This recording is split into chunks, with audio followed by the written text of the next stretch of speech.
Hello everyone, कैसे हैं सारे बच्चे? सभी बच्चे बेटा बिल्कुल ठीक है, सभी बिल्कुल अच्छे से पढ़ाई कर रहे हैं। तो बच्चों, आज है Basant Panchami and happy Basant Panchami to all of you.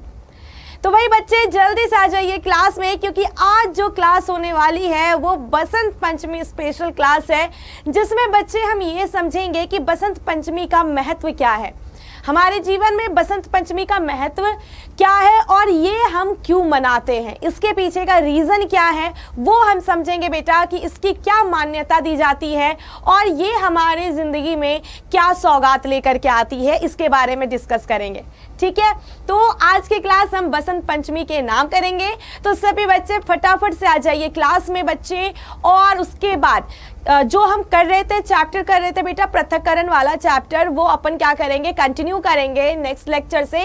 पर आज हम ये जानेंगे बसंत पंचमी का महत्व क्या है, आखिर ये हम क्यों मनाते हैं, मनाने का तरीका क्या होता है, इसमें जो हम कलर्स यूज़ करते हैं, ज़्यादातर हम येलो कलर पहनते हैं, आखिर हम क्यों उसे पहनते हैं, ये सारी चीज़ों को हम समझेंगे। और साथ ही साथ बेटा यहाँ पे हम ये समझेंगे कि पौराणिक कथाओं के अनुसार बसंत पंचमी को हम क्यों मनाते हैं और साइंस इसे क्यों मनाने को बोलती है या फिर उस तरीके से सेलिब्रेट करने को क्यों कहा जाता है। ठीक है, दोनों ही चीज़ों को बेटा हम बहुत ही अच्छे से इंटरलिंक्ड करेंगे, राइट। तो सबसे पहले बेटा हम ये समझते हैं कि आखिर बसंत पंचमी का जो त्योहार है, आज बच्चों आप सभी बच्चों ने खूब अच्छे से सुबह सुबह उठा होगा, नहाया धोया होगा। और हम लोग में बेटा ये हिंदू धर्म में होता है कि जो सरस्वती माता है, जो विद्या की देवी है, उनकी हम क्या करते हैं, आराधना करते हैं।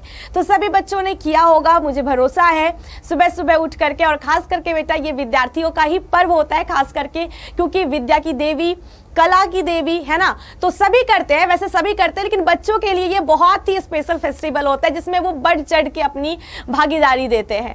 तो आप सभी बच्चे मुझे सबसे पहले ये बता दो कि कितने बच्चे सुबह सुबह उठ करके बसंत पंचमी का त्योहार मना करके फिर क्लास में आए हैं और क्या क्या उन्होंने किया आज के दिन। जल्दी से बेटा फटाफट से मुझे कमेंट में बता दो, ताकि मैम को भी तो पता चले कि उनके बच्चे कितने एक्टिव हैं। सभी ने किया, अपने अपने तरीके से सभी ने सेलिब्रेट किया, राइट बेटा। तो अब हम ये समझेंगे कि ये जो सेलिब्रेशन हुआ आखिर ये क्यों हुआ, इसके पीछे की कहानी क्या है, क्यों हम बसंत पंचमी को इतने अच्छे से, इतने प्यार से और इतनी श्रद्धा से मनाते हैं। तो चलिए स्टार्ट करते हैं सबसे पहले कि रीज़न क्या है। तो बच्चे अभी अगर आप मौसम को देखो, हालांकि कहीं कहीं बेटा बारिश वगैरह भी हो रही है, तो खैर वो सीज़न है जो थोड़ा बहुत आगे पीछे चेंज होते रहता है। पर बेटा जो बसंत पंचमी का त्यौहार है वो हमें ये बताता है कि अब शीत ऋतु का समापन होने को आया है, यानी कि शीत ऋतु जो है वो अब समाप्त होने जा रहा है। अब आपको ठंड ज़्यादा नहीं लगेगी, जो वेदर होता है बेटा, जो मौसम होता है वो बहुत ही सुहावना होता है ना। जैसे कि आप पीछे देख रहे हो, सारी चीज़ें आपको हरी भरी, सारी चीज़ें आपको तितलियाँ उड़ते हुए दिखेंगी, काफ़ी सारे फूल खिलते हुए आपको दिखेंगे। आपने बेटा सरसों के खेत में देखा होगा कि सरसों के जो फूल होते हैं येलो येलो, वो भी बेटा काफ़ी मनमोहक होता है, जिसे देख करके हमें काफ़ी ज़्यादा हम उत्साहित भी होते हैं और हमें काफ़ी अच्छा भी लगता है। तो बसंत ऋतु जो है बेटा, सबसे पहले तो हमें बसंत पंचमी जो हम मनाते हैं वो बेटा हमें यही बताता है कि अब शीत ऋतु का समापन हो गया, जो ठंड मौसम होता है ना उसका समापन होने को है, और जो मौसम होता है वो बहुत ही सुहावना होता है। तो बच्चे इसको मनाने के लिए ये कब मनाया जाता है, क्यों मनाया जाता है, इसके बारे में सबसे पहले आप सभी बच्चे यहाँ पे ध्यान देंगे। और बेटा ये बहुत इम्पॉर्टेंट है सभी बच्चों के लिए समझना, ठीक।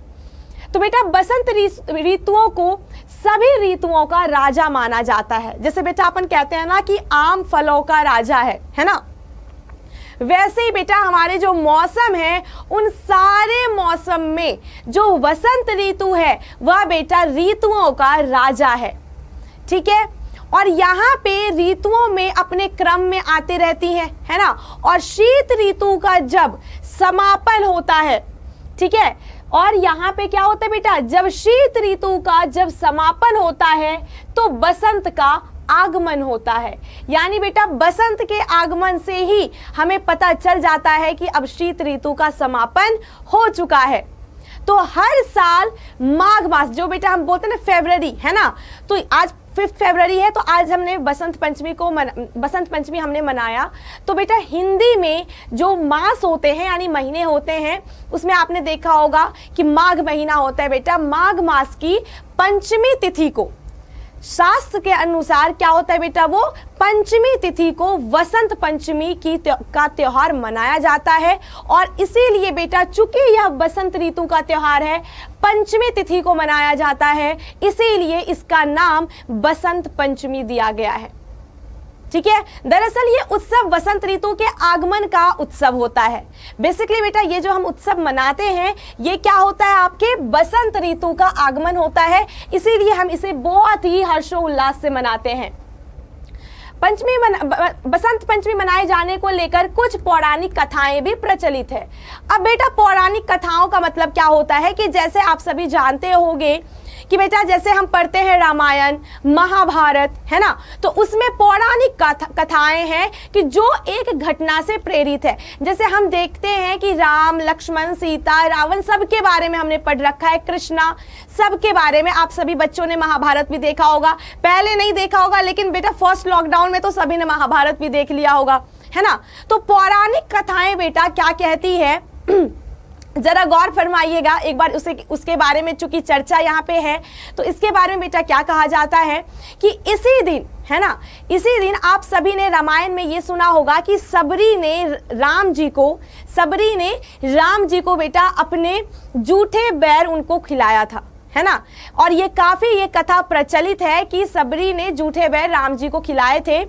तो बच्चे यहाँ पे जो राम जी जिस दिन वो सबरी के कुटिया में पहुंचे थे, वो जो महीना चल रहा था वो चल रहा था बसंत का।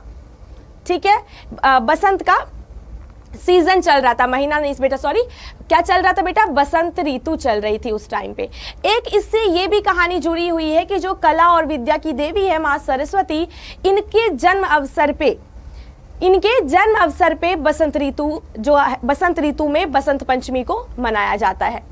ठीक है, तो ये तो बेटा हम पौराणिक कथाएं हैं। और आप सभी देखते भी होंगे बहुत जगह पंडाल बनते हैं जहाँ पे माँ सरस्वती को स्थापित करके उनकी पूजा अर्चना की जाती है। तो ये तो बेटा हो गई हमारे शास्त्रों की बात, पौराणिक बात। लेकिन विज्ञान क्या कहता है इसके पीछे हम आगे बढ़ते हैं और समझते हैं। ठीक है बेटा जी, आप सभी बच्चे अभी जैसे कि मान लो सुबह सुबह अगर रेडी हुए होंगे तो मैक्सिमम बच्चों ने पीले रंग के वस्त्र धारण किए होंगे। क्या, क्योंकि बोला जाता है कि बसंत ऋतु में पीले रंग के कपड़े पहनना शुभ होता है। ठीक है, पौराणिक कथाओं में शास्त्रों के अनुसार बोला जाता है कि अगर आप बसंत पंचमी के दिन पीले कपड़े पहनते हो तो ये काफी ज्यादा शुभ होता है। लेकिन बेटा विज्ञान ये कहता है कि ये जो पीले रंग का जो वस्त्र होता है, ये जब हम अपनी आंखों से इसे देखते हैं तो ये हमारे आंखों को काफी ज्यादा ठंडापन देता है। और ये जो कलर है बेटा, यह जो रंग है यह दर्शाता है, यह सूचित करता है सुख, समृद्धि, प्रकाश और ऊर्जा का प्रतीक माना जाता है।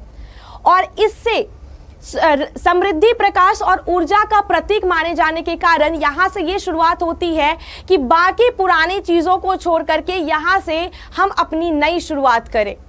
जैसे बच्चों पतझड़ ऋतु में, जैसे कि अभी बसंत में क्या होते हैं, पेड़ों में नए नए पत्ते लगते हैं, एकदम ग्रीन ग्रीन आपको दिखती है, हरियाली दिखती है। मतलब जो पुराने पत्ते हैं वो पतझड़ में क्या होते हैं, वो सारे निकल जाते हैं और नए पत्ते लगने शुरू होते हैं। मतलब जो बसंत पंचमी है वो एक नई शुरुआत को भी बताता है। और पीले कपड़े पहने जाते हैं बेटा, क्योंकि पीले कपड़े को एक नई शुरुआत, एक प्रकाश, एक ऊर्जा, एक नई ऊर्जा, ताकि आप एनर्जेटिक होकर के कोई भी वर्क करो, अच्छे से एक नई शुरुआत करो, उसका प्रतीक माना जाता है। ठीक है, और येलो रंग बेटा बहुत ही ज्यादा हमारे आंखों के लिए क्या होता है, मतलब एक तरह से आप जब देखते हो ना तो आपको एकदम ठंडापन का एहसास होता है। ठीक है, चलो तो ये समझ में आ गया हम यहाँ पे पीले कपड़े क्यों ज्यादा प्रीफर करते हैं। चलिए बेटा, अब बेटा एक और भी बात है कि जो बसंत पंचमी का त्योहार है हमें एक महान योद्धा का भी याद दिलाता है। शायद इसके बारे में आपको नहीं पता हो, पर बेटा जान लीजिए, पृथ्वीराज चौहान कितने बच्चों ने नाम सुना है एक बार जल्दी से मुझे कमेंट में बता दीजिए। पृथ्वीराज चौहान बेटा बहुत बड़े, बहुत ही महान योद्धा थे। तो कितने बच्चे हैं जो पृथ्वीराज चौहान का नाम सुना है? उनके बारे में पूरी कथा ना पता हो लेकिन नाम सुना है। सुना है आप लोगों ने, हाँ या ना? वेरी गुड बच्चा। तो बसंत पंचमी का त्योहार हमें महान योद्धा पृथ्वीराज चौहान की भी याद दिलाता है, क्योंकि उन्होंने विदेशी हमलावर, यानी विदेशी जो हमारे पे हमलावर थे, उन्होंने मोहम्मद गोरी को 16 बार पराजित किया और उदारता दिखाते हुए हर बार जीवित छोड़ दिया। ठीक है, युद्ध हुआ बेटा मोहम्मद गोरी के साथ, और उन्होंने, पृथ्वीराज चौहान ने उन्हें क्या किया? 16 बार पराजित किया। लेकिन बेटा उन पे कभी उन्होंने हमला नहीं किया, अपनी उदारता को दिखाते हुए उसे बार बार पराजित होने के बाद भी बेटा जीवित छोड़ दिया। तो ये पृथ्वीराज चौहान महान योद्धा की भी याद दिलाती है हमें, जो हमारी बसंत पंचमी का त्योहार है। ठीक है, चलिए आगे बढ़ते हैं। और अब बच्चों जो सेलिब्रेशन है वो सभी जगहों पे काफ़ी अलग अलग तरीके से किया जाता है। कहीं पे अच्छे से पूजा अर्चना करके, कहीं पे पतंगबाजी की जाती है, पीले रंग के ड्रेस पहनते हैं, सरसों के खेत में जा कर के खूब पतंगबाजियां करते हैं। हर एक तरीके से बेटा मनाया जाता है। लेकिन स्पेशल है बेटा, जैसे कि पंजाब में बात की जाए तो पंजाब में सरसों के पीले खेतों में झूमते और पीले रंग की पतंगों को उड़ाते देखा जा सकता है, क्योंकि वहां पे सारे लोग इस तरीके से अपनी सरस्वती पूजा, यानी कि बसंत पंचमी जिसे हम लोग सरस्वती पूजा भी कहते हैं, उसे सेलिब्रेट करते हैं। एक्चुअल में बेटा हर एक जगह की अपनी अपनी एक रिवाज है जिसके अकॉर्डिंग वो त्योहारों को सेलिब्रेट करते हैं। ठीक है बच्चा पार्टी, आप देख सकते हो कि सभी बेटा पतंगबाजी करने के लिए ढोल नगाड़े, सबने येलो ग्रीन कपड़े पहने, खास करके येलो, मोस्टली येलो पहनते हैं, और पतंग लेकर के, येलो कलर की काइट को लेकर के जाते हैं पतंगबाजी करने, और सभी झुंड में जाते हैं और काफी एंजॉय करते हैं। ठीक है बच्चा, तो ये था बेटा बसंत पंचमी के बारे में कि आखिर हम इसे क्यों मनाते हैं, इसकी पौराणिक कथाएं क्या हैं, और साथ ही साथ इसमें जो हम ड्रेस वगैरह पहनते हैं, येलो कलर को ज़्यादा प्रेफर करते हैं, ये क्यों करते हैं, और इसके पीछे का रीज़न क्या है, इसका महत्व क्या है, कि बेटा ये हमें एक नई शुरुआत के लिए तत्पर करवाता है। ठीक है बच्चा, तो इस चीज़ को ध्यान रखिए। तो आज की क्लास थी बेटा Basant Panchami special. I hope कि आज की क्लास सभी बच्चे को बहुत ही इंटरेस्टिंग लगी हो, और आप बच्चा अब आप बहुत सारी चीज़ें बसंत पंचमी के बारे में समझ चुके हैं। तो अगर कभी भी कोई आपसे पूछा जाए कि आखिर ये फेस्टिवल हम क्यों सेलिब्रेट करते हैं, तो आई होप कि आप सभी बच्चे उसका आंसर बहुत ही बखूबी तरीके से दे सकते हो। ठीक है, तो आज की क्लास बच्चा यहीं तक रखते हैं। सभी बच्चे एंजॉय कीजिए, सेलिब्रेट कीजिए Basant Panchami, and once again happy Basant Panchami to all of you. Bye bye.